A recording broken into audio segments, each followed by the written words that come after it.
ಬೇಡಿಕೆ ಎದುರಿಸಲು ಕೇಂದ್ರ ಸರ್ಕಾರದಿಂದ ಉದ್ಯಮಿಗಳಿಗೆ ತುರ್ತು ಹಣಕಾಸು ನೆರವಿನ ಪರಿಹಾರ ಅಂದರೆ ECLGS 5O ಅನ್ನುವ ಒಂದು ಈ ಸ್ಕೀಮನ್ನು ಕೇಂದ್ರ ಸರ್ಕಾರ ಮೇ 5ರಂದು ಕ್ಯಾಬಿನೆಟ್ನಲ್ಲಿ ಪಾಸ್ ಮಾಡಿದೆ. ಈ ಒಂದು ವಿಷಯದಲ್ಲಿ ನಾವು ಪತ್ರಿಕಾಗೋಷ್ಠಿ ನಡೆಸ್ತಾ ಇದ್ದೇವೆ. ನಾನು CA SS ನಾಯಕ್, ಸಂಚಾಲಕ, ಆರ್ಥಿಕ ಪ್ರಕೋಷ್ಠ, BJP ದಕ್ಷಿಣ ಕನ್ನಡ ಜಿಲ್ಲೆ.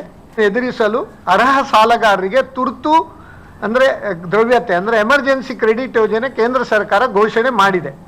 ನಿಮಗೆಲ್ಲರಿಗೂ ತಿಳಿದಿರ್ಬೋದು, ಕೋವಿಡ್ ಸಂದರ್ಭದಲ್ಲಿ ECLGS 1, ECLGS 2, ECLGS 3, ECLGS 4 ಇದರ ಮುಖಾಂತರ ಉದ್ಯಮಿಗಳಿಗೆಲ್ಲ ಒಂದು ಎಡಿಷನಲ್ ಭದ್ರತಾರಹಿತ ಸಾಲವನ್ನು ಕೊಡಮಾಡಿದ್ರು ಕೇಂದ್ರ ಸರ್ಕಾರದಿಂದ. ಸುಲಭ ಕಂತುಗಳಲ್ಲಿ, ಕಡಿಮೆ ಬಡ್ಡಿಯಲ್ಲಿ, ಯಾವುದೇ ಒಂದು ಪ್ರೊಸೆಸಿಂಗ್ ಶುಲ್ಕ ಇಲ್ಲದೆ. ಅದೇ ರೀತಿ ಅದರ ಮುಂದುವರಿದ ಭಾಗ ಈ ಜಾಗತಿಕ ಅಸಮತೋಲನದಿಂದಾಗಿ ಈ ಎಲ್ಲ ಒಂದು MSMEಗಳಿಗೂ ಹಾಗೂ MSME ಅಲ್ಲದ ವಲಯ ಹಾಗೂ ವಿಮಾನಯಾನದ ವಲಯ ಅವರಿಗೆ 2,55,00,000 ವರೆಗೆ ಹೆಚ್ಚುವರಿ ಸಾಲ ಕೊಡುವ ಒಂದು ಗುರಿ ಇದು. ಈ ಒಂದು ತುರ್ತು ಕ್ರೆಡಿಟ್ ಲೈನ್ ಗ್ಯಾರಂಟಿ ಯೋಜನೆ ಇದು ಸರ್ಕಾರಿ ಬೆಂಬಲಿತ ಕ್ರೆಡಿಟ್ ಗ್ಯಾರಂಟಿ ಕಾರ್ಯಕ್ರಮ. ಅಂದರೆ national credit guarantee trustee company limited ಇದು ಈ ಸಾಲಕ್ಕೆ ಭದ್ರತೆ ವಹಿಸ್ತದೆ. ಅಂದರೆ ಯಾವುದೇ ಒಂದು ಎಡಿಷನಲ್ ಕೊಲಾಟ್ರಲ್ ಕೊಡುವ ಅಗತ್ಯ ಇಲ್ಲದೆ ಕೊಡುವಂತಹ ಸಾಲ. ಈ ಯೋಜನೆ MSMEಗಳಿಗೆ ಬ್ಯಾಂಕಿನವರು ಸಾಲ ಕೊಟ್ಟರೆ 100% ಅದು ಕ್ರೆಡಿಟ್ ಗ್ಯಾರಂಟಿ ಕವರೇಜ್ ಮಾಡ್ತದೆ NCGTC ಅವರು. ಅದೇ ರೀತಿ ಬೇರೆ MSME ಅಲ್ಲದ ವಲಯಕ್ಕೆ 90% ಕವರೇಜ್ ಮಾಡ್ತಾರೆ. ಯಾರೆಲ್ಲ ಈ ಸಾಲಕ್ಕೆ ಅರ್ಹರು ಅಂತೇಳಿ, ಈ ಮಾರ್ಚ್ ಕ್ವಾರ್ಟರ್ ಮೊನ್ನೆ ಜನವರಿಯಿಂದ ಮಾರ್ಚ್ 31ರವರೆಗೆ 2026 ಯಾರಲ್ಲಿ CC ಅಕೌಂಟ್, OD ಅಕೌಂಟ್ ಹಾಗೂ ವರ್ಕಿಂಗ್ ಕ್ಯಾಪಿಟಲ್ ಟರ್ಮ್ ಲೋನ್ ಈ 3 ಅಂದರೆ ದುಡಿಮೆ ಬಂಡವಾಳ ಉಂಟು, ಅದರ ಪೀಕ್ ಬ್ಯಾಲೆನ್ಸ್ ಔಟ್ಸ್ಟ್ಯಾಂಡಿಂಗ್ ಜನವರಿಯಿಂದ ಮಾರ್ಚ್ವರೆಗೆ 3 ತಿಂಗಳಲ್ಲಿ ಯಾವುದೇ ಒಂದಿನ ಹೆಚ್ಚು ಬ್ಯಾಲೆನ್ಸ್ ಯಾವುದುಂಟು ಅದರ ಮೇಲೆ 20% ಎಡಿಷನಲ್ ಸಾಲವನ್ನು ಕೊಡುವಂಥ ಒಂದು ಉಪಕ್ರಮ ಇದು. ಒಂದು ಮಾತ್ರ ಕಂಡೀಷನ್ ಅಂದರೆ ಒಂದು ಎಸೆಟ್ ಸ್ಟ್ಯಾಂಡರ್ಡ್ ಆಗಿರಬೇಕು ಮತ್ತು SMA 1 ವರೆಗೆ ಕೊಡ್ತಾರೆ. SMA 2 ಅವರಿಗೆ ಇದು ಕೊಡುವುದಿಲ್ಲ.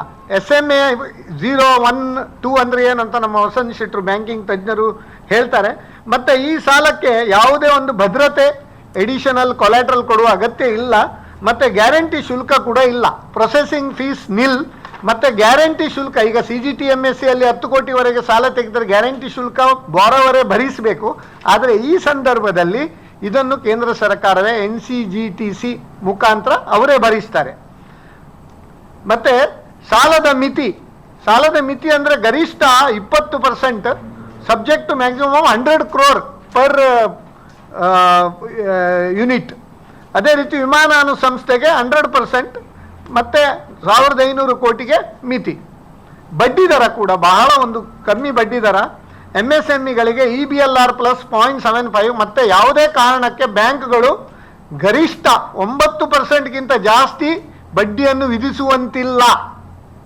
ಅದೇ NBFC ಆದರೆ, ಫೈನಾನ್ಸ್ ಕಂಪನಿಯಿಂದ ಆದರೆ ಮ್ಯಾಕ್ಸಿಮಮ್ 13% ಬಡ್ಡಿ.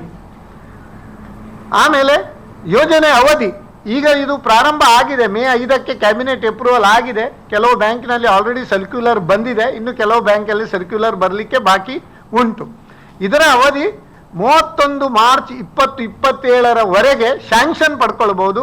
ರಿಲೀಸ್ 30th ಜೂನ್ 2027ವರೆಗೆ ಪಡ್ಕೊಳ್ಬೋದು. ಆದರೆ ಈ ಅಮೌಂಟ್ ಮಿತಿ ಇದ್ದದ್ರಿಂದ ಆದಷ್ಟು ಬೇಗ ಜನರು ತಗೊಳ್ಳೋದು ಒಳ್ಳೆಯದು. ಅಂದರೆ ಯಾಕಂದರೆ ಒಂದು ಸಾರಿ ಆ ಅಮೌಂಟ್ ಮಿತಿ 2,55,00,000 ಇದಾದ ಕವರ್ ಆದರೆ ಮತ್ತೆ ಅದು ಸಿಗುವುದಿಲ್ಲ ಹಾಗೆ.